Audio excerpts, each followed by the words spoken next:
My mother was admitted to a prominent healthcare institution in the greater Boston area because she was having trouble breathing.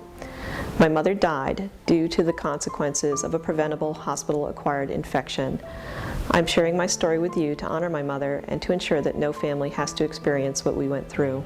At the hospital, a biopsy was performed and the results determined that the underlying cause of her difficulty breathing was a rare form of cancer called mesothelioma in the tissues surrounding her lungs. During the course of her stay at the hospital, she became infected with Clostridium difficile, a condition she did not have and symptoms of which she did not suffer prior to her admission into the hospital.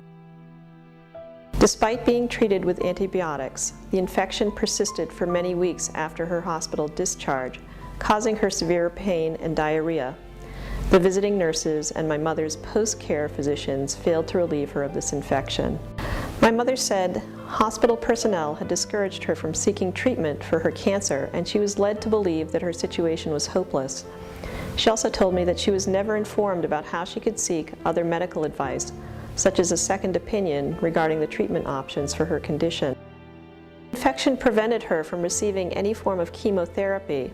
The medication that would be administered to control the cancer would interfere with the treatments she was receiving for the infection.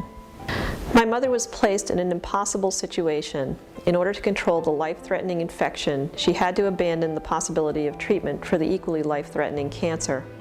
After 2 months of treatment, my mother was told that she was cured of the infection.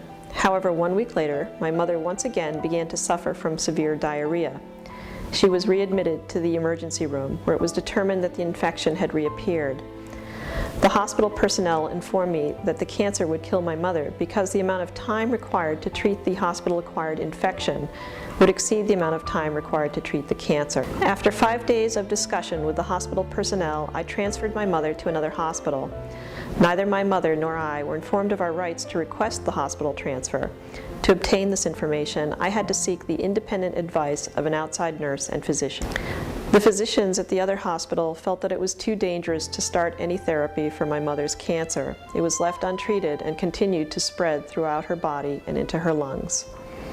My mother was never able to receive any treatment for her cancer because of the infection that she contracted. My mother died shortly after without the option of chemotherapy.